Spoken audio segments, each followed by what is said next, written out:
Hello, I wanted to greet you on the 7th session of first International Students Conference from the series Music Laboratory, Investigation, Creation, Interpretation, Dr. habilitowany Michał Zieliński in memoriam.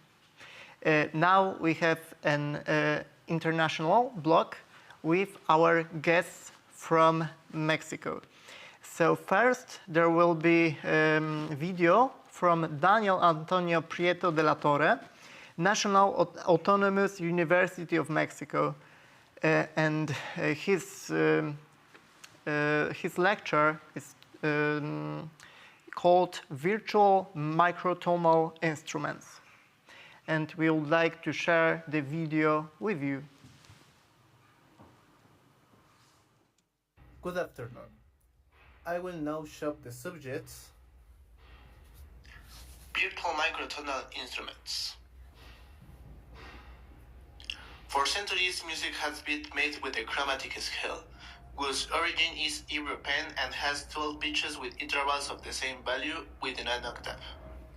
Some musicians like Julián Carrillo explored the possibility of splitting an octave into more heights, thus obtaining a scale of 24 heights, 48 heights, etc. To obtain these heights and the others that come to mind, I found the following formula. This frequency expressed in hertz is my initial sound of the scale, where, to get my 1 octave range, I double my initial frequency to get my final frequency. To split an octave into 12 sounds, we must take the 12th root of 2. With the product of this root, from multiplication from the initial frequency, we will generate a sequence to obtain the intermediate heights of the octave, until we reach the final frequency. If I multiply for 140 Hz by the product of the formula, the result will be the next pitch of my scale. If I want to change the number of pitches into which I want to split my octave, I only have to change the radical of my formula. If I want a scale of 13 pitches, I only have to take the root 13 of 2. If I want a scale of 14, the root 14 of 2, etc. And follow the same procedure to take the other pitches. Wheeling the instrument with PCB rack. We are going to use PCB rack. This program is simulator of the EverRack's format. Modules that serve of the construction of synthesizer.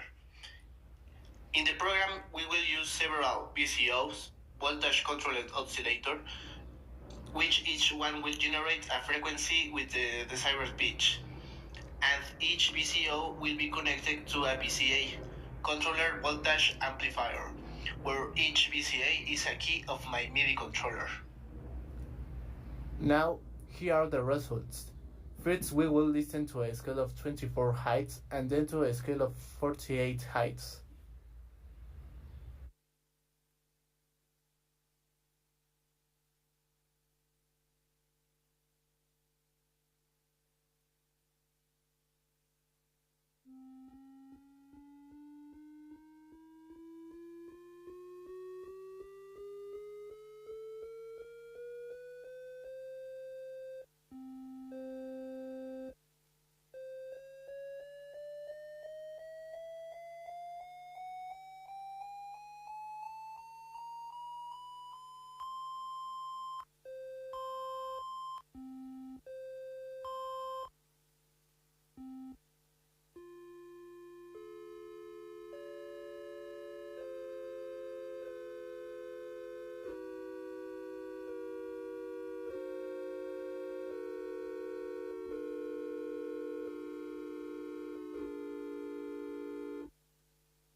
And I wanted to ask you, Daniel, thank you for your video. If you want to expand the subject, expand on this presentation, on this video.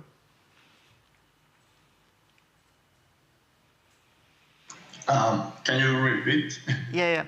I have a question. Could you do you want to expand your idea, your research, your explorations, which you have shown us in the video? How many notes could I hear? How wide was the spread of these 12 tones? How wide scale did you build in this example?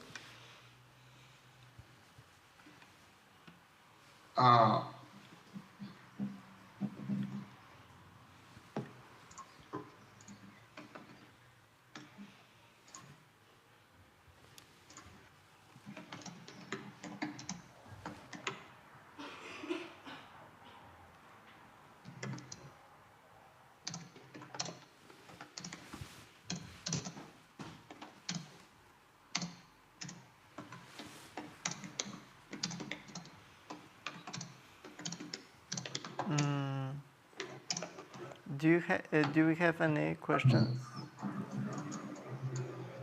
I think he doesn't hear you well. You can't hear me. It is possible to change the factor and generate many more scales. And each model can be tuned freely to play several scales. For example,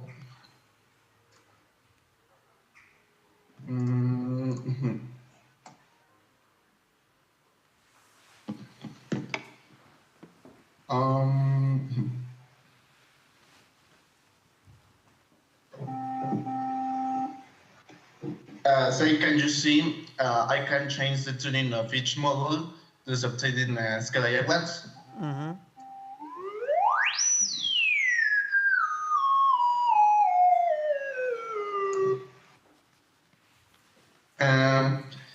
And this program is free. What we have the need to connect a MIDI control, so anyone with a computer can create their own instrument. The idea of this project is that virtual instruments can be built and can be tuned freely to generate new sonorities that can reach our ear and not stay only with the traditional scale of 12 sounds. What was the root you used? How many? Did you use 13 as a root? What was your root? 1 second.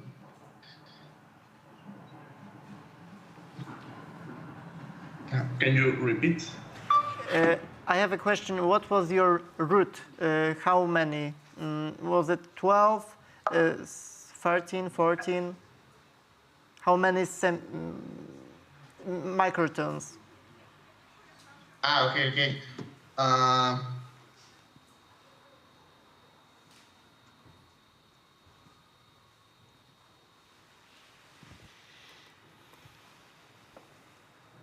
You are muted. We can't hear you.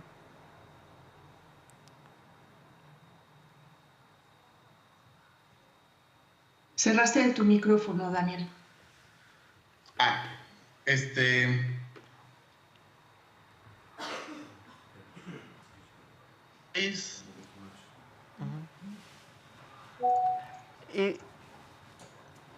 If it would be easier, you can conduct this in Spanish and Manuel Hill will translate. If it would be easier for you.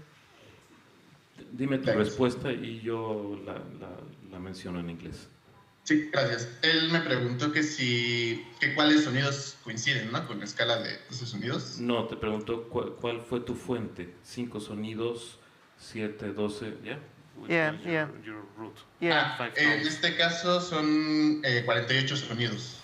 48. 48, okay. Pitches, yes. ¿Qué más quieres explicar para que puedas explayarte más? Ok, gracias. En este caso, este sería el do. This would Y be cada C. tres sonidos, cada 4 sonidos va a coincidir con la escala de 12 sonidos. Each 4 Es decir, pitches, then we will reach the next tone. Like from C to D, we will have to go through 4 pitches. Sí, en este caso, este es do, entonces 3 sonidos después, este es re bemol, y 3 sonidos después, re, y así sucesivamente. Y es posible también, aquí también tengo otro instrumento de 87 fracciones. He has also, permíteme. He also has here one instrument that could reach 87 pitches. Y aquí ya el diferenciar entre un sonido y otro ya es un poquito más difícil. And here could be a little bit difficult to notice the difference between pitches. Bueno, sí, aquí, mi octava sería así. This will be my octave. Could we hear?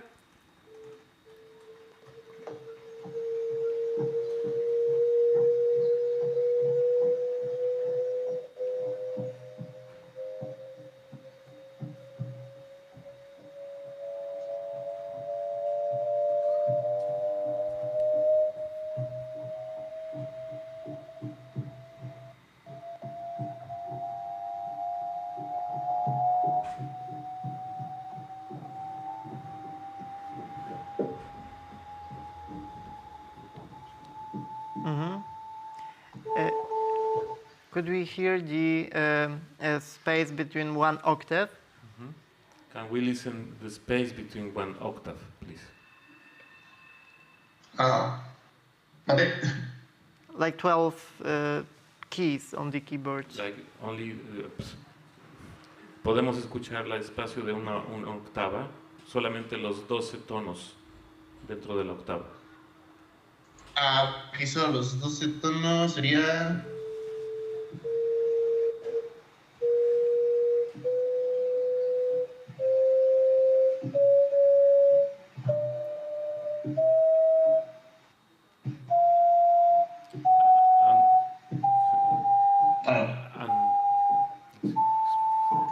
En este caso no va a coincidir exactamente, porque son los más cercanos. In this case, it will not coincide exactly in each one of the cases the space, because are not exactly.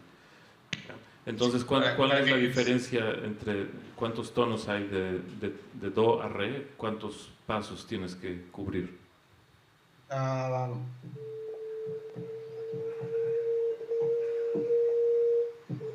Aproximadamente 7 espacios, pero con fracción, es decir, no coincide exactamente. Para que coincida, debe ser un múltiplo de 12. From C to D, he must reach. He must go through 7 different pitches, but these differences are not exactly because the frequencies are not the same. So he will have to convert into a root of. ¿Cuál fue la raíz que dijiste? 81. La raíz doceava de 2, bueno, en este caso sería la raíz 87 de 2. Yeah, 87. 87, okay. And what is the frequency you start with, and what is the frequency you end with, from the bottom to the up? Once more. What is the base frequency and the frequency you have on the other side of the keyboard? ¿Cuál es tu frecuencia base con la que empiezas y la frecuencia con la que terminas? Entonces 61 Hz, que sería el do, y vez, termino con 500... Otra vez la inicial porque se cortó un poco. La inicial otra vez porque se cortó un poco. 261 Hz es el do central. 261 Hz, the base. ¿Y la última? 522 Hz es el doble. 522 Hz. Okay. Okay. Do we have any questions from the audience? I see some fellow sound design students. Maybe they want to ask a question. Maybe I have Okay. my question. Sorry, you first. Okay. So I wanted to ask you if you have composed some pieces on these instruments, and could we listen to them? Did you publish them anywhere? Could you translate? Si tienes algunas composiciones en base a estos instrumentos que has mostrado, y si esas composiciones podemos escucharlas en algún lado o las has podido imprimir. No, por el momento nada más son las 2 improvisaciones que puse en el video. Porque también el construir cada instrumento es bastante tardado. For the moment, he has been only experimented with improvisations during building the instruments because the whole process of building one instrument is quite complicated. Mm-hmm. Pero puedo improvisar sobre la de 87 sonidos. But he can show one improvisation on the 87 tones if we would like to listen. Okay. If you don't have any questions, No. we can listen. Por favor, demuestra un pasaje.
Okay, thank you very much. From my perspective, as I studied also information technology studies, you can also use maybe a pure data program. So maybe it would be easier in the interface for the interface, graphical interface. Lo que te está diciendo es él, con su experiencia en estudios de informática, que también tiene, te recomienda que uses Pure Base. Pure data. Yeah. Pure Data. Program. El programa Pure Data. Yeah. Y te será más fácil poder generar los instrumentos y moverte en ellos, ¿no? Yeah, if I could share some experience with you. Okay. I don't know if you hear about that program, but it's also free, and maybe it would make it easier, the process, but I really appreciate the idea. Te pregunta si conoces el programa y de cualquier forma él está abierto para poder compartir contigo información sobre este programa. No lo conozco, pero sí estoy dispuesto a que me lo enseñe porque sí estoy interesado. And he doesn't know the program, but he's interested that you can share with him. Yeah. Information. Okay, so if I don't see any questions from the audience, I would like to thank you very much. Could I have a round of applause for Daniel? Of course.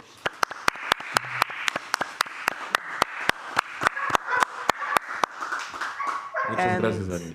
Thank you very much. Thank you. And we will move to the next presentation.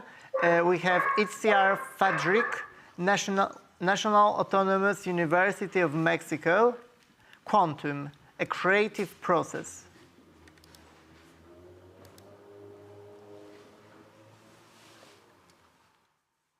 Hello, everyone. I'm going to share my presentation. First of all, I want to thank Manuel and Regus because of their amazing organization and the possibility for this to happen and to share what we do and have this amazing opportunity to do that. So I'm beginning. I am going to tell you about this creative process I experienced in the Lacrimus around a piece for accordion that I made that's named Quantum. So, first of all, I'm going to tell you about the creative fantasy that yesterday we heard a lot about it. And I think it's good because now you have an idea of what we do here and how we create the creative fantasy. The creative fantasy is a spontaneous perception of the imaginary. Can you share our presentation with us? Because we can see the presentation. You can see? Okay. I didn't push the share button. Please forgive me. Okay. Much better. Well, you can see it now? Yeah. If you can make it full screen. Oh, that's nice. Okay, so thank you, Gregor. I was telling you that the creative fantasy is a spontaneous perception of the imaginary without prejudices, expectations, previous knowledge, or aesthetic tendencies, with the purpose of laying bare personal perception. This is what Julio Estrada says about it. And the method consists to experience a creative fantasy lying down with eyes closed in a quiet place with little light, accompanied by colleagues who listen to the narration of the fantasy in real time and to let the mind drift spontaneously. Yesterday, Alejandro told us a little bit about it, and I will like to share with you maybe another example. I don't know if maybe you have been in some class that is a little bit boring and you feel asleep and maybe you are tired and you begin to have a dream, but you know you are awake. Like maybe you are beginning to dream about some pizza or some spaghetti, but you still listen to your professor. And you know you are in class, but at the same time, you are beginning to have a dream. This is the beginning, or this is the feeling about having a creative fantasy. But you can imagine that our professor, instead of telling us that it is wrong to be sleepy at his class, he is so crazy to tell you that, okay, it's fantastic. You can fall asleep or kind of fall asleep, but you have to tell me what you are dreaming about. So it's like awake dreaming. And it's very interesting because it's really like that. You have like two personalities, one that is creating this dream and the other one that is conscient and is telling everyone what you are seeing in your mind. So it's really a rare state of the mind. So I had this experience and I will now relate the fantasy that emerged from my exploration of the imaginary. I have to tell you that I was really tense when this was going to happen to me. I'm more like an introvert person and it was really difficult for me to to think that I was going to tell everybody what's going to appear on my mind. And I was a little afraid because, first of all, I think I feared that nothing would come out, or that the dream that would come out from my mind was something strange or something that I wouldn't like to share. So I was really tense, and I think that's the reason why everything went very slowly. So I'm going to read my experience. I was lying on a desk in the classroom, waiting for something to happen in my head. I closed my eyes and listened to the silence around me. An infinite time passed, and I was only aware of my tension. Then Julio asked me if I perceived anything in my mind. Nothing, I said. I only see light going through a black background. What does this black background look like? Julio asked me again. And I had no idea. Get into it and tell us what's going on, my teacher insisted again. Without thinking too much, I jumped in. My tension dissipated, and I saw myself as a stingray swimming in a heavy black gelatinous substance that stuck to my body as if it were oil.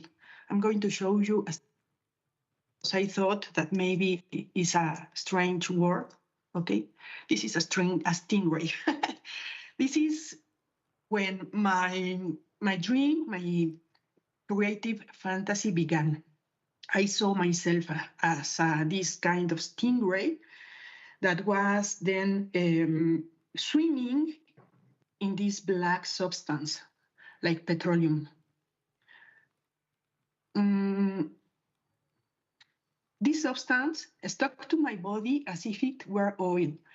This was a vision that I had as a child many times, perhaps dreaming, and that made me perceive my breathing very clearly, since the weight of the black substance made evident the movement of my lungs and the difficulty to move. Tell me, what about the lights now? I heard Julio ask me in a very far distance. They are like comets, I said very slowly. Follow them. Tell us what's going on with them, the same voice added. They appear and disappear, and I realized that they also accelerated and decelerated, spinning around me, generating an airy sensation like a tangle of winds that I could perceive in my stingray face.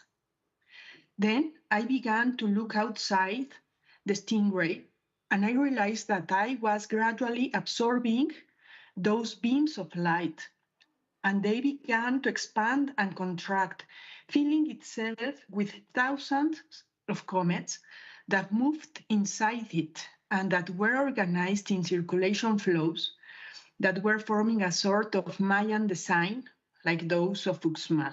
I'm going to show you these Mayan designs because maybe you haven't seen them. So these kind of designs were inside the stingray, that was me also, and they were creating a luminous form which shone from inside, a very bright form that was shining.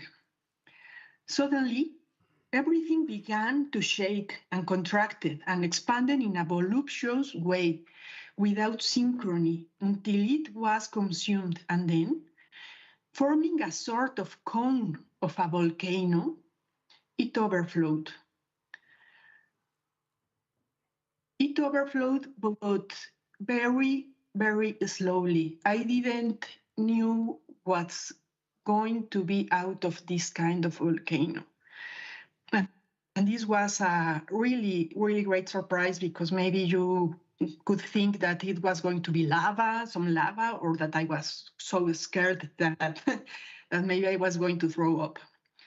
But it didn't happen, fortunately. And little by little, it was a kind of very warm steam from water, white, bright, and it was moving very slowly till it formed a very beautiful and bright orchid, a flower that was really fragrant and soft and bright.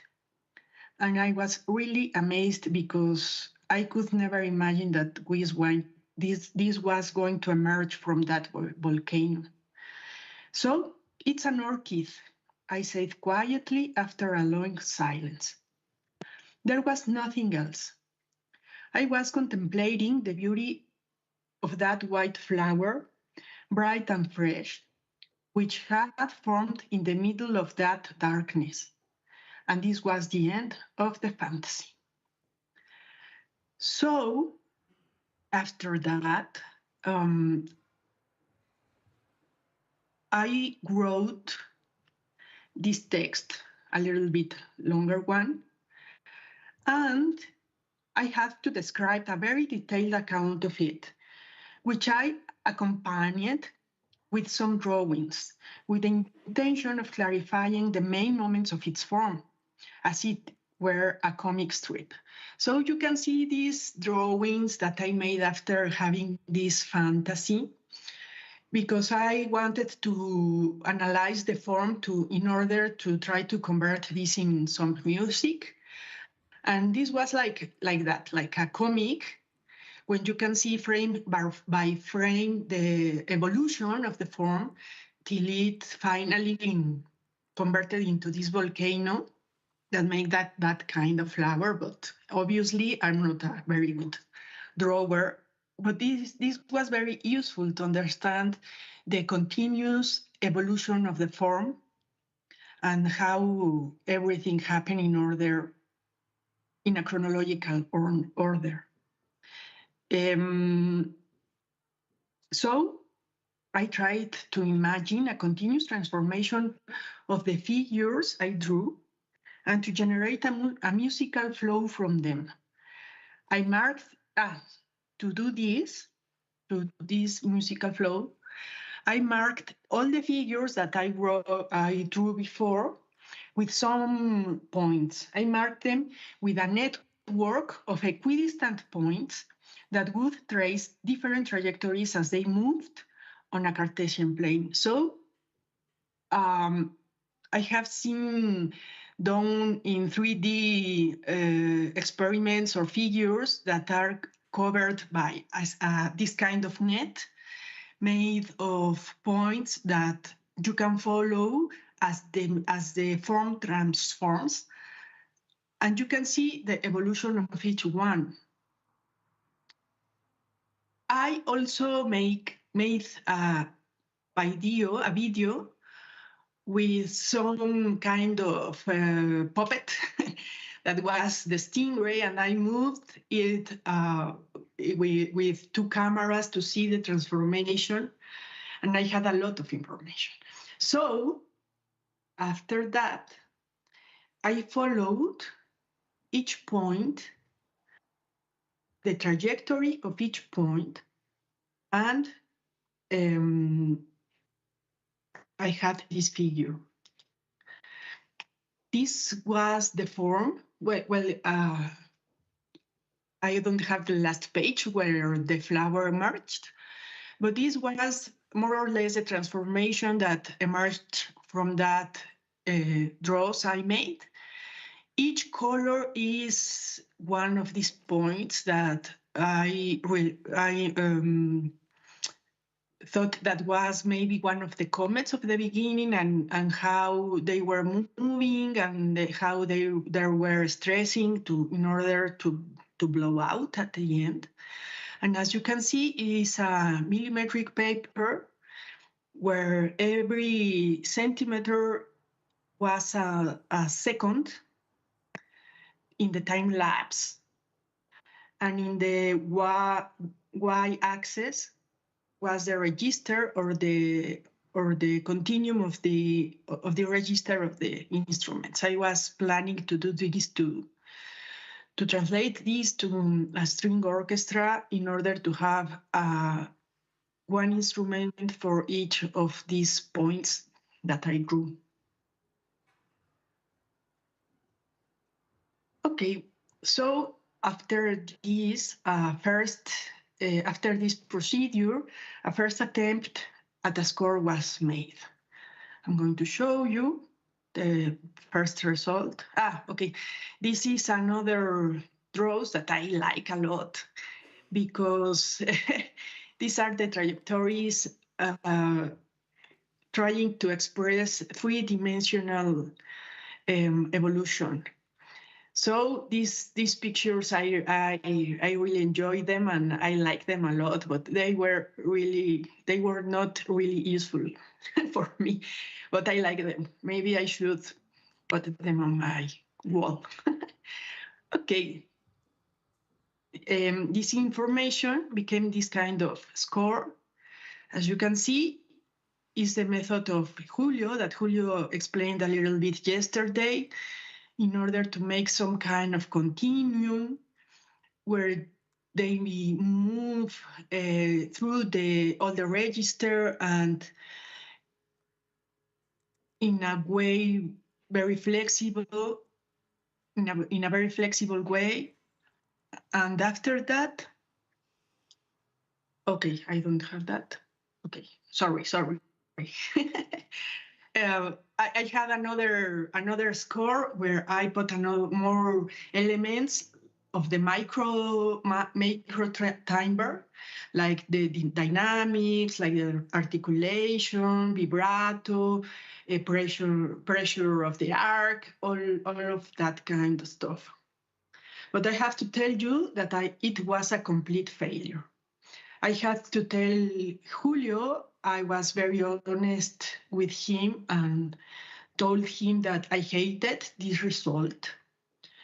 It was a lot of hours of work, of really hard work, measuring each one of the dots that I drew.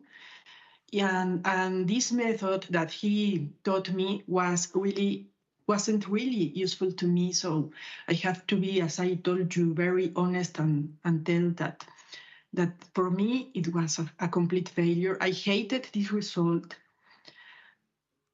And the main reason was that I couldn't listen in my inner hearing what I was writing. So I thought that it was a big lie. Like if I was not knowing what I was writing. No, I couldn't listen to this result, so I left it. I quit, and I went far away from this. And some years passed, but later, some friend called me to make this accordion project and asked me for a piece. So I told Julio, because Julio was very respectful with my decision.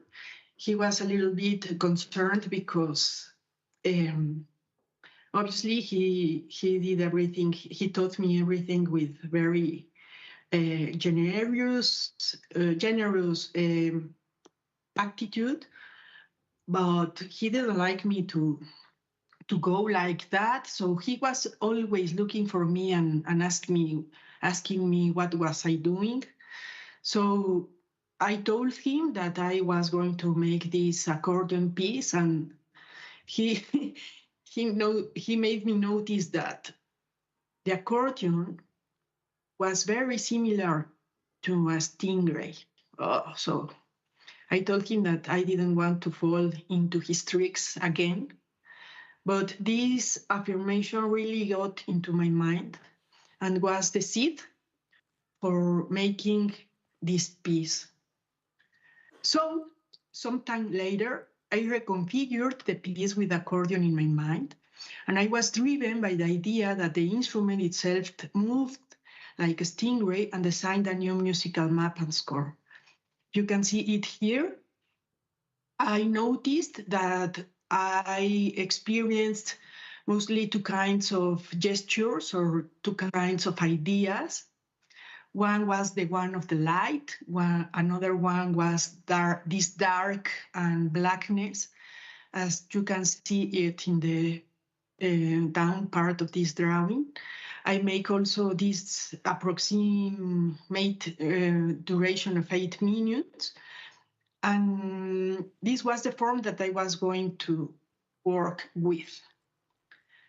So thinking in the accordion and making some gestures, some sound gestures about after this, and another things that I discovered that maybe I would like to tell you later, but this would be very extensive.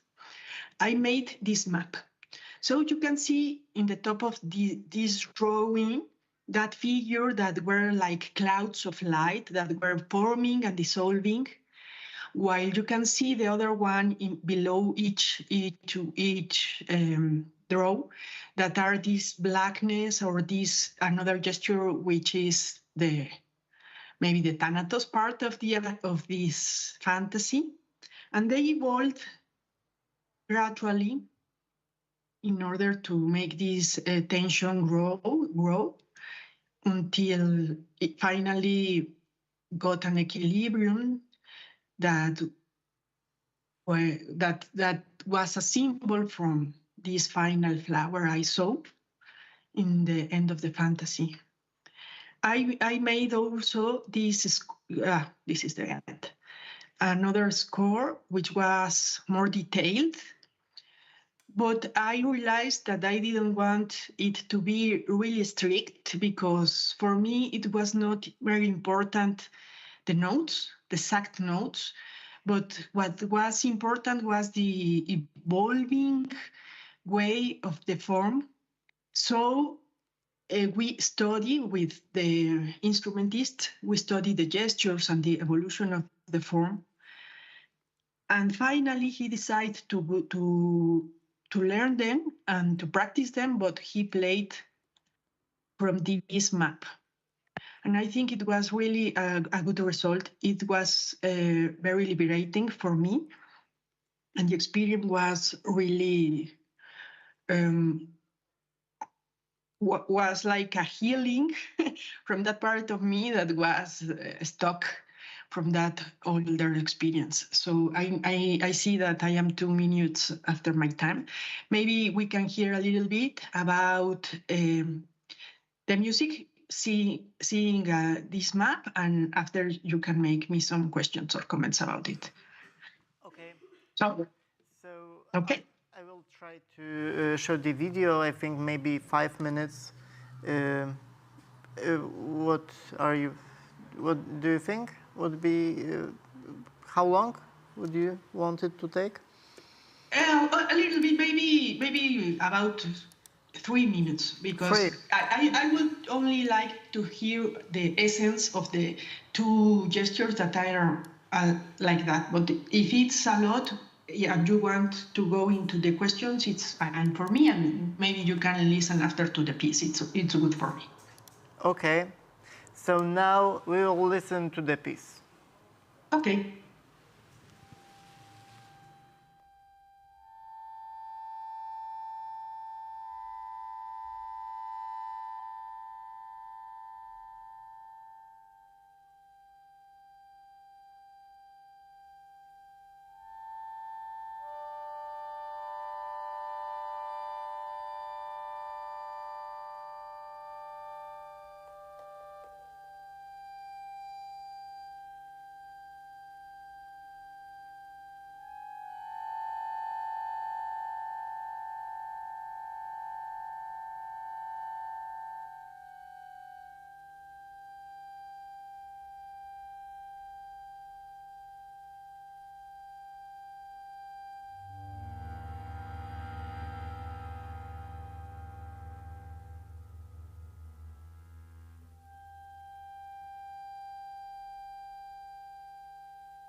Okay, we have listened to the first 3 minutes. Thank you for this piece. I think it was really intriguing, and your context, the creation process was a really interesting journey itself. And I wanted to ask the audience if they have any questions to the lecture. If not, I would like to have a question myself. So you said that you had that dialogue with the instrumentalist, with the accordiονist. How would you say, is that person partly maybe co-composer of this piece? How would you grade the influence of the person that plays the piece? Okay, that was very interesting because indeed he was like a co-creator of the music. We had a very close relationship that time because we were working a lot in the sonority.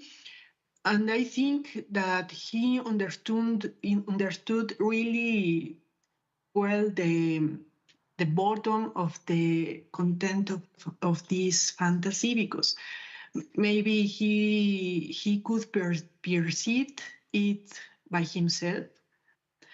And for me, that was really a good experience because I felt that I gave freedom to the piece.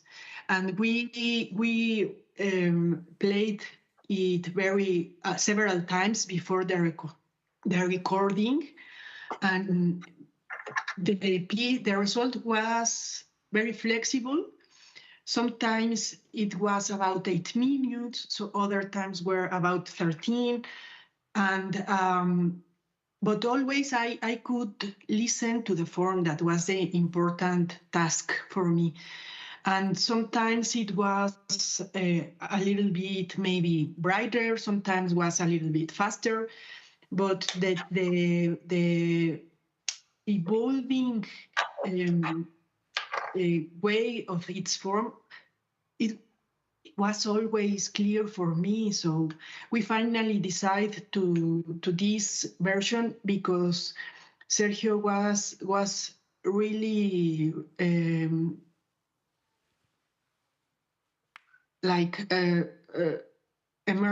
was really into this piece when he played it. So we thought this was the better one. But it is something that I have never done, and I don't know if I would do it again. Mm-hmm. Okay. It was a lot of talking, a lot of oral tradition in making music. So that's what it worked for me.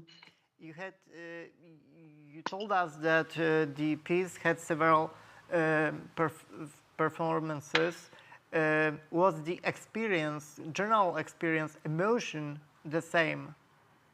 Was the emotion, as the structure of this piece was common, every time you listen to the next iteration, next performance, was the experience, emotion common? I didn't understand you very well. Can you tell me again your question?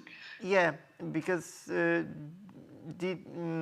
listening process, when you heard your piece being played, was the experience, the emotions you felt when you listened to the piece, each time with different performs, different or the same? Oh, the emotion, the bottom feeling of this emotion was the same. It's like when you see it's going to rain. Maybe you can see some time that the clouds are heavier, or they are more white or more gray or more black. but or maybe we could say that they were more beautiful than other times, but the result was the same. So I really valued that the root of my fantasy, I could always hear it. Sometimes it was more beautiful, like this one that you heard. Some other was not as maybe as that. Maybe But a little bit foggy with the clouds. Okay. Yeah, maybe, or maybe a little bit, faster with some. For Sergio was really difficult to play because it requires a lot of strength in his arms. So sometimes he was tired and he wanted to finish. But the result was really good. I was really surprised with this. I didn't ever think that I would do something like that. And the root is always there. And when we record this version, the sound engineering told me that how was he going to know that everything was in order? And I have to tell him to trust. Just, you have to trust. But that time we recorded 3 times, and this one was unanimous by unanimous way. The one that we selected. After hearing the piece 3 times, he was aware that the procedure worked. So that's what happened. Yeah, and you said those multiple performances, they were performed by this one performer only. Yeah. Okay. Yeah, this was because we don't have a lot of accordion players in Mexico, so okay. I have you can visit Poland. We have some faculty of accordion here, and our former rector of our academy was accordionist himself. I know that current rector in academy in Warsaw is also accordionist, so we have plenty of them. Maybe we could have some trade, have some cooperation, Polish-Mexican cooperation. So thank you very much. Yeah, Manuel? I have a question for Itziar. Soy Manuel. So it's just first question. Because this was one experience during your process of visualizing your dreaming, yeah, your creative process. Do you have a second session where you could experience another process of creation, or was this one only? For this piece, this was the only, but I have experienced another 2 or 3, but I think that they weren't so meaningful because I wasn't deep into my own, maybe subconscious, right? I haven't experienced another one in order to create something because I think I have to resolve this one first. And it was really interesting because when I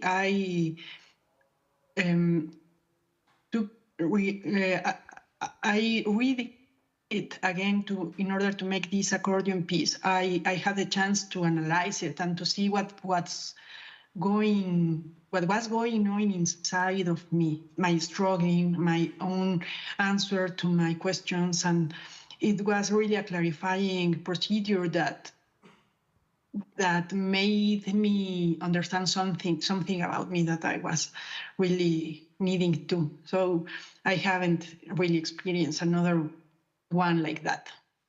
Thank you very much. And I would like to thank you for your lecture.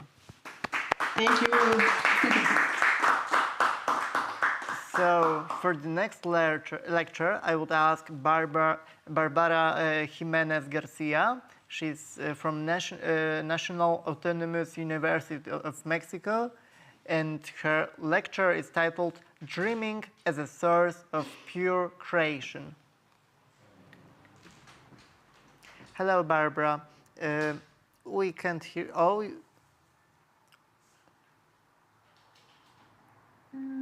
We can hear you. Hi, okay.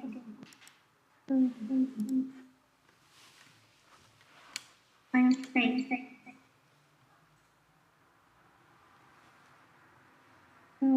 you hear me? Yeah, we can hear you. We can hear you.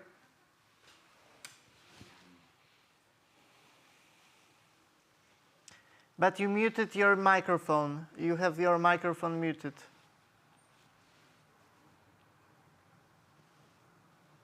Okay. Oh, we hear you. We hear you. Okay. Mm.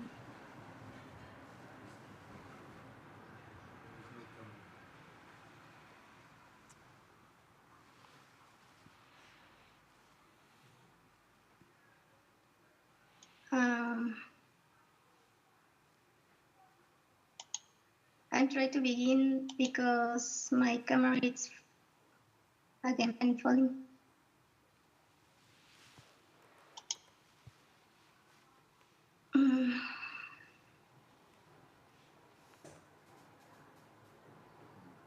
Okay. Well,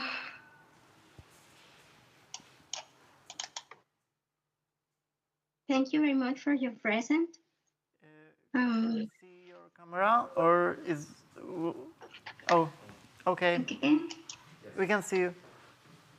Yes. Oh, perfect. Okay. Thank you very much for your presence. I am Barbara Jimenez, a student of composition of the Faculty of Music, and I am going to tell you about my dreaming experience at Lacrimus. To clarify my concepts, I will start what we at Lacrimus know as dreaming, reverie, or imaginary. Dreaming refers to the moment of pure creation achieved in a natural way by the freedom of opening our own self to the experience of creating from the deepest part of each one of us. In an imaginary session, it is important to keep in mind that all of us present are equal. I say this because we are capable of imagining. This is absolutely essential to take into account to be able to free ourselves with security and to know our own creativity, to find that which leads us to create that it, to leave any structure or model and create freely through our imagination. That is the session on the imaginary. There must be an atmosphere of trust, deep dialogue, empathy, respect, and no judgment to daydreaming. Creation, another concept that is often seen as a result of an exploration. But is there a way to create something pure without having used resources proposed by other artists? That is to say, is it possible to create one's own resources? Where is the essence, the originality to create? In reality, it is something that we have limited as a society, and we can observe that originality flowing constantly in a child, for example. However, it is possible to resort to this creation by means of the imaginary. That is why I use the title Dreaming as a source of pure creation. It is a powerful tool to create without limitations. The more frequent it is, the easier it will be to get into the imaginary. That is, in my case, it has been a great experience to learn and know about my imaginary in order to create art.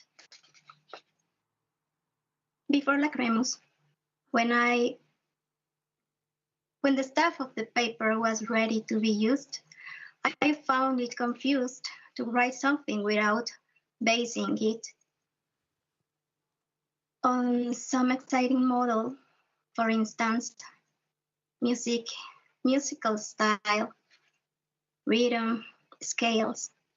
And I say this because when writing, I was not always create on the resources to be comfortable to take a key, a tempo, and some height, and go designing from listening, but having the imaginary way to choose, to leave any fixed structure, any method used by other composers, and create from scratch.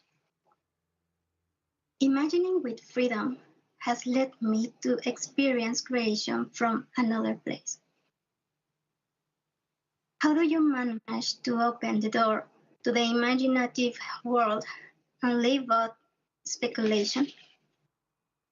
In reality, there is a pedagogy for the imaginary.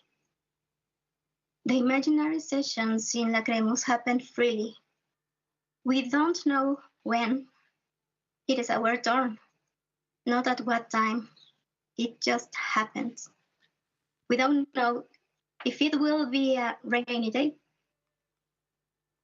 Anyway, the fact is that each daydream will be different, even if it is taken up again, and will depend on all the details that are happening. The reverie that I experienced occurred after many reveries that I observed virtually. In fact, I was beginning to take the Lacremus sessions in person when it was my turn to open myself to the experience. Somehow, I thought it would be very similar to sleeping or imagining, but in fact, I lived it as it happened in reality. I had olfactory, tangible, emotional, and even physical sensations because at one point I felt dizzy, but I didn't let go of the imaginary.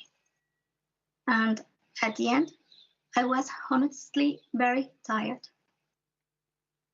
That day, I had to lay down on a blue sofa. I was totally ready for the experience, and I had nothing planned. That is, if I got far, I was fine, and if it was other side, I would also felt calm. It is a safe place among a group of colleagues who are ready to travel wherever the descriptive imagination of those who share the imaginary takes us, and with the light of we are ready to start dreaming with total freedom. The important thing about having the first daydream in Lacrims is that later you can also return to it, and not necessarily with the same imaginary, but in the same free way. That day was recorded, and I transcribed it as it was, word by word. When I finished the transcription, I realized that many things were very clear, not only in my image, but also in sensations. Regardless of what the people who accompanied me during my reverie perceived with the transcription, I realized that I had not described in detail who I had lived it. However, some of it, something that I did not expect to be transmitted, was shared unconsciously. The mood, the sensations I had. I realized this because at the end of my imaginary session, they told me that I had shared images with calm, other with certain level of anxiety, and doubt, while I had a dizzy spell. Those present noticed that I was living something different. So, below, I am going to share with you a summary of my first session of my imaginary. First, I start seeing white, black, beige colors. Being without shoes, I could feel with the soles of my feet the texture of the colors that were like a cold liquid. Each color completely covered any surface that I was willing to see. It was when the beige color arrived that the density of the colors began to evaporate. When I could see beyond the colors, I decided to talk, but my feet were buried and in kind of cold sand. That did not allow me to move them. It was very quiet and I could hardly see the sun, but I knew it was there because I could feel it warm. Suddenly, blue colors of very different shades appeared, and I noticed that I was floating over gray colors. Then, something shiny in my distance caught my attention. It was a pearly shell with a double front. When I saw it in more detail, I noticed that it was growing so much that I could ride it like a skateboard gliding on the water. Shortly after getting on it, began to submerge in a crystal clear water. There under the water, I found the rest of the shell. It was a huge portal that would take me to another place. With that knowledge, I just decided to touch it and move on. I arrived to a very quiet and huge white place with a dome. The most interesting thing is that I was back out of the water. Walking on the dome, that was a soft petal. I heard the waterfall and I headed to it. I was made the soft pearly shell, like petals, that turned into a slide that led to a river with fish, and around it there were deers and peacocks. Suddenly, a storm of seeds began to sow beautiful vegetations that were born instantly while feeding the animals. The interesting thing is that at the end of the river, I returned to the dome, but in a part flooded by water, where there was a huge maze. Somehow, I was again on the skiboard, and although I was underwater, it was not a difficulty to breathe. The shell stopped, and again there were blue tones in front of me. In the same way, clouds appeared like vines floating in front of me. When I touched them, they disappeared, and that was when I started in turn. When I finally stopped, I could only see back, accompanied with a sweet smell of melon. It was a huge space where I could not touch anything. and then it changed to white, a place where everything squeezed me. I was in conflict because none of those options were comfortable for me. So a beautiful gray appeared where all the pleasant sensations that did not squeeze me came back. With the above, I decided to walk again, but I was so tired that I decided to rest. What I just shared with you was my summary of the first imaginary in Lacrimus. It might not seem like a summary, but in fact it is, because in the dreaming, I gave many more details. The experience was unique. It was something very strong, because it is as if I had lived it. I ended up really tired, but it is a very powerful resource for creation that I will continue using. This is all for me. It has been a pleasure to share with you. Okay. Thank you for sharing with us this experience. And I would have a question. How that experience influenced you as a composer, and if you use that experience for your compositional exploration? Yes, that's the first part for create. Then when I finish with the transcribe it word by word, I try to imagine all the sensations. That is the most important I take for my imaginary.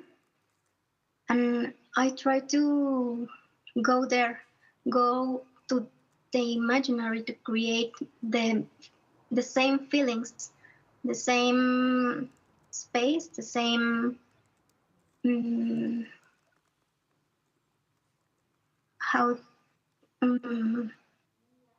yes, the same kind of experience, but not with my imaginary. I tried with sounds. Actually, I have my piano, but I don't think it's the better. I think I prefer my voice, my own voice, because I can experiment. I trying to my voice different sounds. I can done sounds with breath. With that, I can do with an instrument like piano, for example. So I think the first of I can create for a different way could begin with my imaginary, because I felt many different experience that only try to write. I just recover. Yes, I return for my imaginary, because when I just have my sheets to begin to write, could be like I told. Well, I use that key and that tempo, but what feel about that? That's it. And I see that we have a question from the audience. Yes. Hello. Hello. Can you listen? Yeah. Can you listen? So. Manuel Salas. Yeah. But Barbara, could you show us maybe some example of your singing approach during the imaginary? That would be interesting. Wow. Yes, of course. I remember with more powerful part of I start to talk because I felt dizzy. It's so it could be something like a scream with breath. Could be like I can't have exactly the sound, but I can listen the breath. That's more important for me in that moment. It's the first the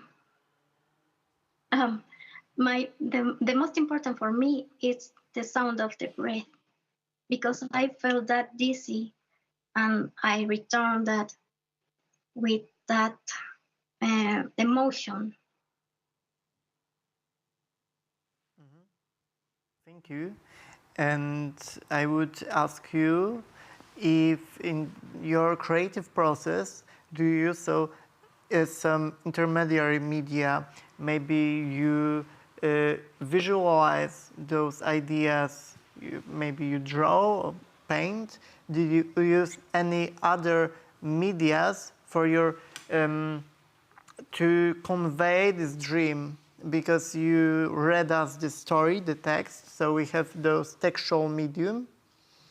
And do you also engage in others? Yes, I want to. I need more time because I'm not a very good drawing. I don't know how to say, but yes, for yesterday our professor, well, the Dr. Julio Estrada, talked to us about this exposition could be a part of other thing, and I think immediately I need many much for this experience who be so huge for me, so important, and I want to do that images of many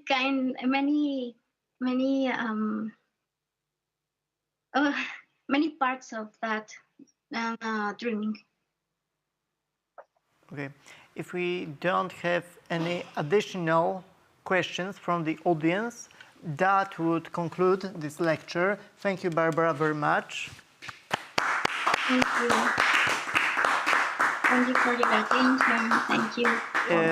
I think it was really enriching experience for us, the people who listened to all 3 lectures in this set, and broadening our imagination, broadening our context of understanding musical creation process. Now we will move to the exploration set, and this will be a set consisting of the videos our participants also sent us. And I, for now, don't see any of the people who sent us those videos, so maybe if they joined later, we could discuss their experiences, explorations, but now we'll show the set of the videos. So the videos will be transmitted on our YouTube stream. I move to the first video. It's Eunice Shanti Perez Solano from the National Autonomous University of Mexico. Hello, nice to meet you. My name is Eunice Shanti, and I am a composer who graduated with a bachelor's degree in composition from the National Conservatory of Music of Mexico. For some years now, I have been a student of Julio Estrada in his musical creation laboratory, Lacremus, laboratory that for me has meant understanding creation from the imagination and one's own perceptions and not from the technique provided by musical theory. This has led me to have more freedom when creating and at the same time to be more faithful to the original idea of creation. In the laboratory, we have learned to observe our internal perceptions, use the voice as a direct resource for communicating those perceptions, to question what we have learned, and to share reflections with others. The piece that I'm going to share with you is the result of my development from these processes. Written in 2022, Metamorphica is a piece for solo violin that is part of an album called Mahabuta. The concept of the album was to make a work based on one of the 4 elements: earth, air, fire, or water. I work on the earth element, and my way of approaching it was precisely from the perceptions arising from imagination and memory. In a kind of mental collage about the different manifestations of the element, the sound emerged as I traveled through my daydream. What followed was experimenting with the sounds of the instrument, organizing the material and generating a musical narrative. The name of the piece, Metamorphica, arises from metamorphic rocks, from the Greek meta, which is change, and morphe, which is form, change of form. These rocks, due to geological processes, undergo radical structural and mineralogical transformations. Likewise, transformations occur in the piece through the appearance of new sounds, which range from the subtle to the chaotic. The violin represents the morphological phenomenon of rocks in transformation. I hope you enjoy the piece.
Okay, I got the information from the author of this piece that she couldn't join us because of her lectures, which are scheduled right now. But we'll move to the next video. I would thank very much Eunice for her video, for her piece, for showing part of her musical journey. And now we'll move to Isaac de la Concha.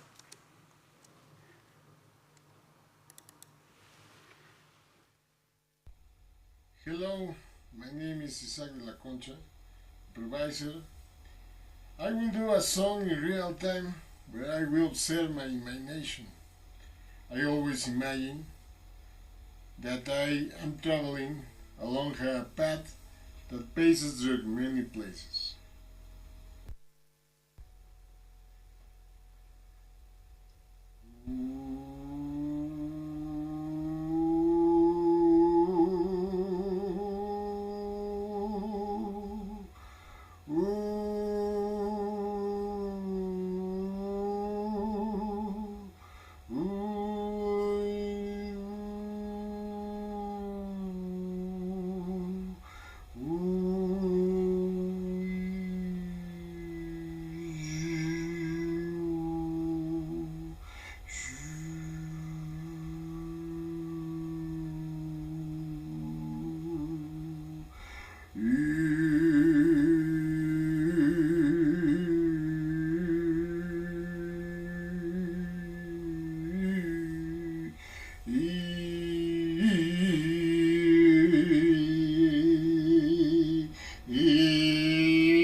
On this occasion, I imagined that I was traveling along a very small and dark road that passed through a very narrow place.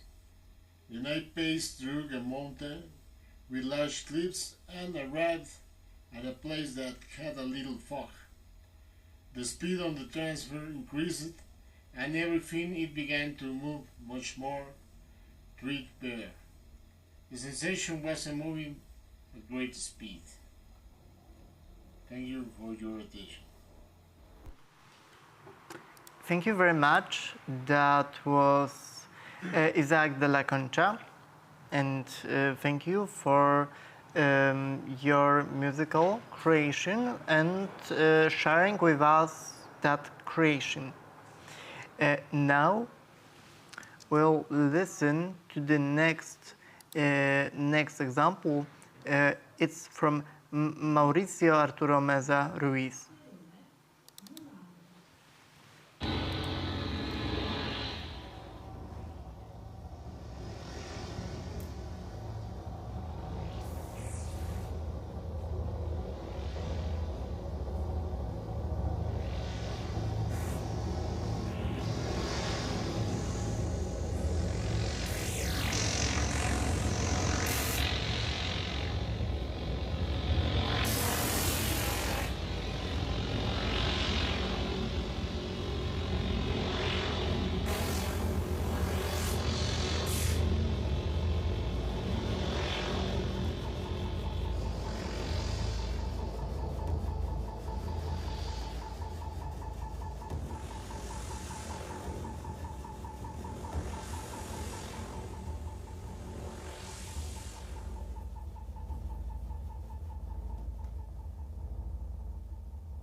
Thank you very much. That was Mauricio Meza and his explorations. I think it was an extraordinary, exquisite examples, which definitely broaden our perception and shed some light of the music creation process.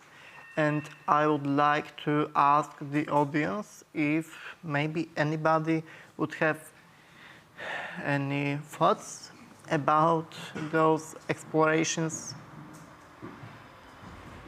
Oh, hello, Mauricio.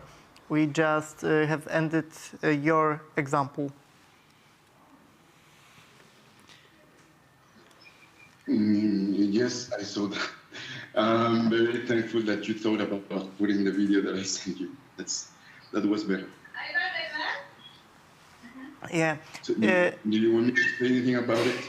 Yeah, I wanted to ask you if you used that video, that the longest video when you were on that black background, if you used it in your big data process. Yes. This is in fact, it's me playing a character because the project Antígona en su lógica del ensueño, Antígona in her dream logic, that will be the translation of the title. It's kind of an opera project. So this that I've done, it's an improvisation based on the idea of a dialogue. This is my one of my first essays trying to work with this idea. This character is in fact the plot of the opera is based on it's a dialogue between Antigone and three angels that she sees in her dreams. And this is one of the angels. So this guy is trying to impose his will on Antigone. He's making a discourse, and then on the performance, Antigone, performance is the live instrument. Antigone, which is played by me also, responds to what the angel have just said. So this is the language of one of these angels. And in fact, it's not an angel. It's a Greek god. It's Zeus. This guy is Zeus. There are three gods. There is Zeus, Hades, and Apollo. So this is not really what she sees. Is not the angels. What she sees is an instrument. It's an instrument. What she's hearing and seeing in her dream is a musical instrument. So this is the representation. That's why the concept is embodied imaginary instruments. So this is the essential part of the big data project. Yes, because I capture the voices and I capture the body movement, motion capture of the body movement, and that's the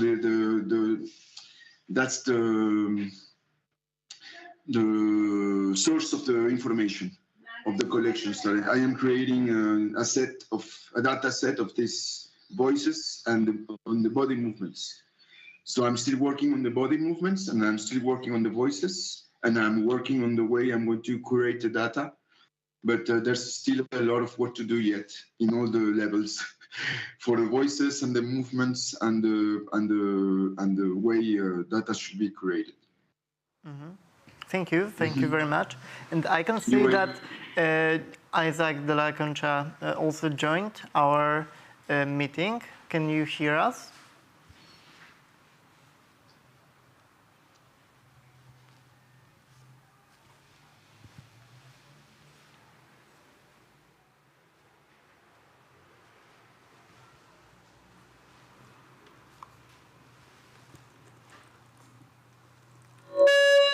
Hello, Isaac, can you hear us? Because we can't hear you. You are on mute.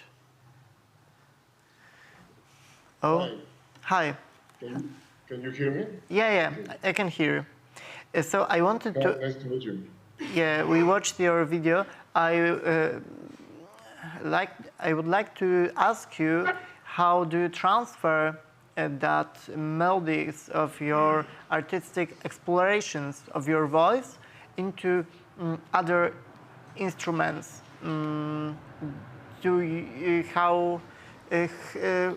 What is your creative process after the main idea?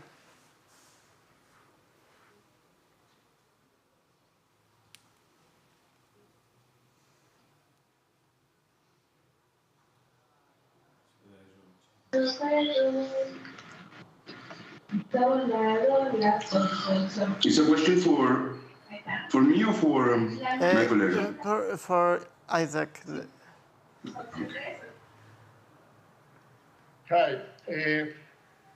I only, when I use my imagination, I close my eyes. A lot of people know.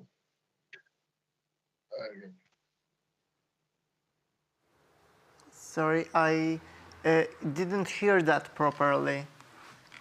Could you repeat? Okay, sorry. Did you hear my question? Yes, just when I...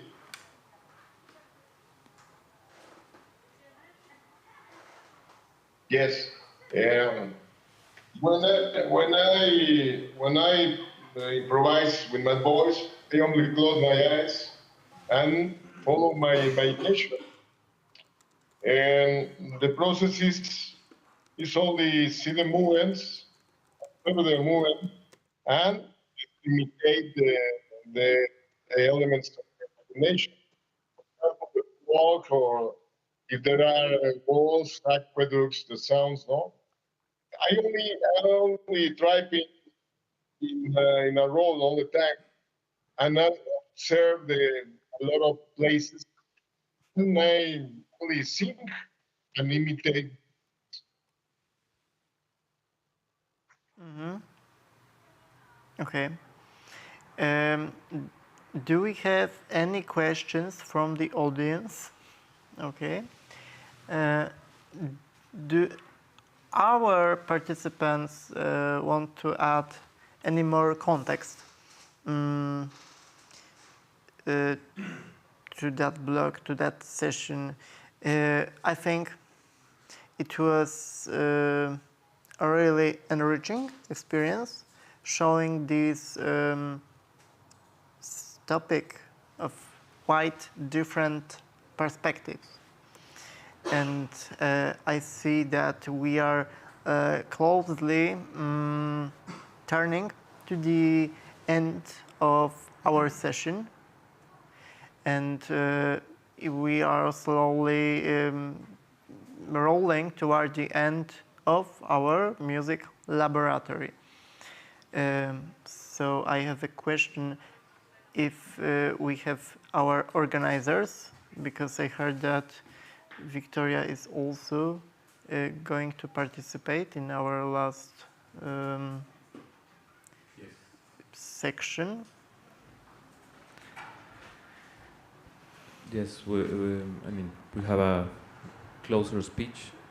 Thank you all the organizers, but I think Victoria should present herself first in Polish. Yeah. And then I will address myself. So in English. we are waiting for Victoria.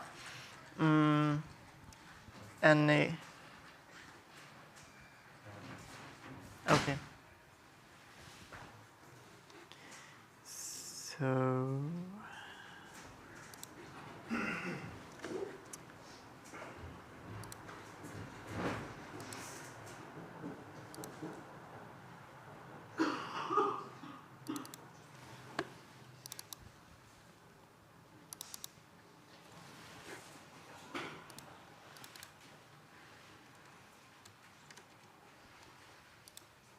I think that this would conclude our 7th session, and I ask Manuel and Victoria Gołębiewska to conduct the last official part of this music laboratory.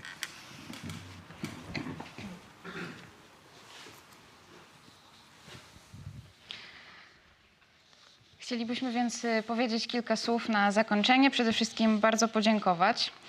Celem tej konferencji jest stworzenie interaktywnej przestrzeni, w której można konstruktywnie zaprezentować i omówić różne aspekty badań muzycznych, twórczości muzycznej i doświadczeń związanych z wykonawstwem muzycznym w celu wzbogacenia naszej wiedzy w zakresie sztuki muzycznej. W ciągu 3 dni konferencji odbyło się 7 sesji naukowych, podczas których poruszono szeroką gamę tematów związanych z analizą, twórczością, interpretacją muzyczną od XIX wieku do współczesności. Bez wątpienia możemy potwierdzić, że cel Laboratorium Muzycznego został osiągnięty. Podczas 26 prezentacji mieliśmy okazję wysłuchać i wymienić się pomysłami z szerokiego obszaru tematycznego obejmującego twórczość muzyczną. Świadczy to o tym, że zainteresowanie wzbogacaniem wiedzy artystycznej i naukowej, a jednocześnie wnoszeniem nowych propozycji w sferze analizy i interpretacji muzycznej jest obecnie szeroko w środowisku studenckim w Polsce i za granicą. Dziękujemy wszystkim 26 uczestnikom, którzy mieli możliwość zaprezentowania swojej pracy w obszarze badań muzycznych, twórczości i wykonawstwa.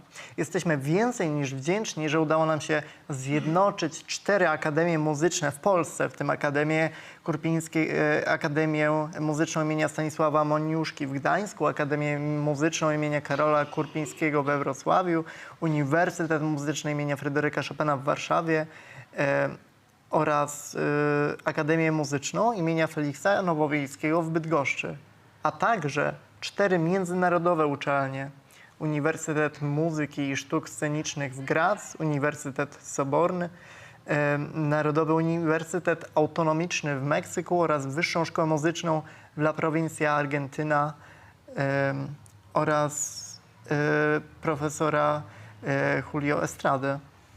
Dziękujemy również profesor Hannie Kulenty za udział we wczorajszym foyer przy kawie. Chcielibyśmy złożyć też serdeczne podziękowania wszystkim, którzy przyczynili się do organizacji tego wydarzenia.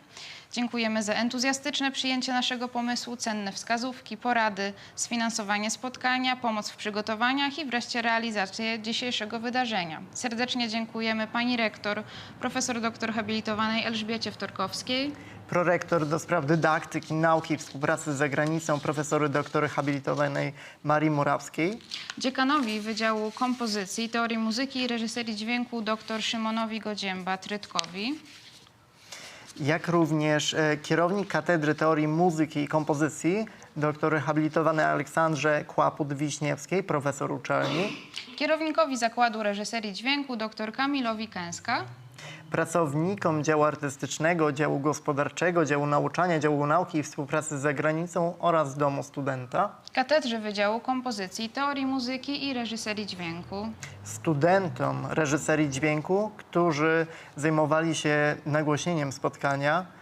Byli to Grzegorz Samson, Szczepan Buźko. Szczepan Buźko był odpowiedzialny za streaming, za dźwięk, transmisję dźwięku Max Stafisz, za transmisję dźwięku na koncercie Bartłomiej Dudziński, Zuzanna Maciejczyk za transmisję streamingu, Jan Łaznowski, Zuzanna Itrich, operatorzy kamer Kinga Stochła, Zuzanna Itrich, Sebastian Maleńczyk, Grzegorz Samson, Wiktoria Gołębiewska i Wojciech Urbaniak oraz czuwanie techniczne, wszelkie porady, rozwiązywanie problemów Kamil Kęska. Dziękujemy również członkom Studenckiego Koła Artystyczno-Naukowego Spektrum przy Akademii Muzycznej imienia Feliksa Nowowiejskiego w Bydgoszczy. Dziękujemy także członkom, organizatorom Laboratorium Muzycznego, które już organizujemy drugi raz.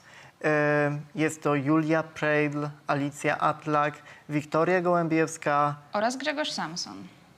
Dziękujemy również za opiekę nad wydarzeniem panu doktorowi Manuelowi Salasowi. Wreszcie dziękujemy naszym słuchaczom, zarówno tym, którzy są i byli z nami stacjonarnie, jak w budynku Akademii Muzycznej w Bydgoszczy, jak i osobom, które oglądają nas na YouTube'owym kanale Akademii. Sesje naukowe pierwszej Międzynarodowej Konferencji Studenckiej dr habilitowany Michał Zieliński in memoriam dobiegły końca, jednakże przed nami zostało jeszcze jedno wydarzenie, a będzie to koncert kompozytorski studentów Akademii Muzycznej w Bydgoszczy, który odbędzie się w sali koncertowej w budynku przy ulicy Gdańskiej o godzinie 19. Serdecznie zapraszamy na to wydarzenie.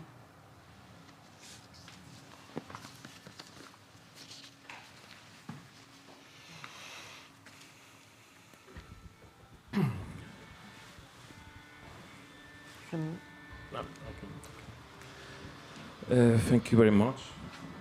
In the name of the first International Student Conference from the series Investigation, Creation, Interpretation, Music Laboratory, I would like to address the following closing speech. The aim of this conference is to create an interactive space in which various aspects of musical research, musical creativity, and musical performance experience can be constructively presented and discussed in order to enrich our knowledge in music art. During the 3-day conference, 7 scientific sessions were held, during which a wide range of topics related to the analysis, creation, and interpretation of music from the 19th century to the present were discussed. We can undoubtedly confirm that the goal of the music laboratory has been achieved. During the 26 presentations, we had the opportunity to listen and exchange ideas about broad thematic areas surrounding musical creation. This testified that an interest from enriching the knowledge of art and science, and at the same time to contribute with new proposals to the sphere of musical analysis and interpretation, is present in the student community in Poland and abroad. We would like to thank all the 26 participants who submitted their work and they had the opportunity to present this research in the area of musical creativity and performance. We are more grateful than ever that our musical laboratory united 4 different academies of music in Poland, including the Stanisław Moniuszko Academy of Music in Gdańsk, the Karol Korpiński Academy of Music in Wrocław, the Chopin University of Music in Warsaw, and the Felix Nowowiejski Academy of Music in Bydgoszcz, as well as 4 international universities: University of Music and Performing Arts, Graz, Sorbonne University, National Autonomous University of Mexico, and the Higher College of Music in La Provincia, Argentina. Also, we would like to give a very cheerful welcome, thank you to Professor Dr. Habilitowane Anna Kulente for her meeting with the community of students and music laboratory, as well for Dr. Julio Estrada that also contributed with his lecture yesterday. Also, we'd like to express our sincere thanks to everyone who contributed to organizing the event. Thank you for the enthusiastic reception of our idea, valuable tips, advice, financing the meeting, help in preparations, and finally implementing today's event.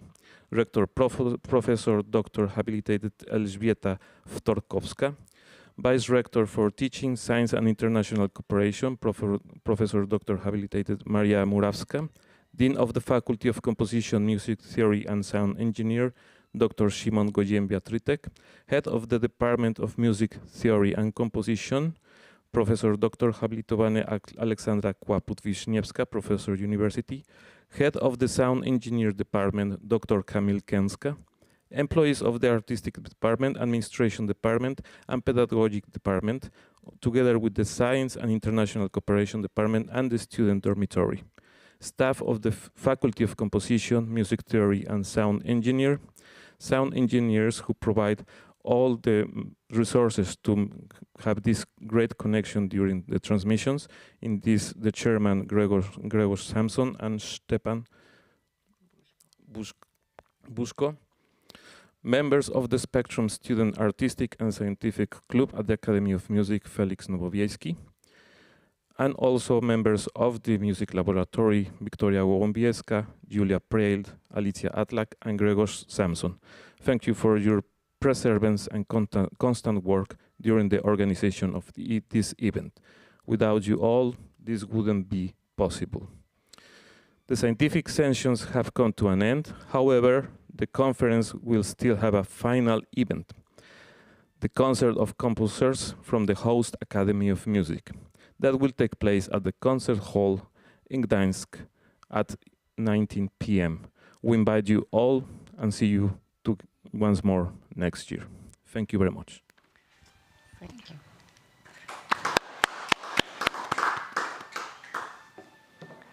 Thank you, Manuel. You're welcome. Thank you.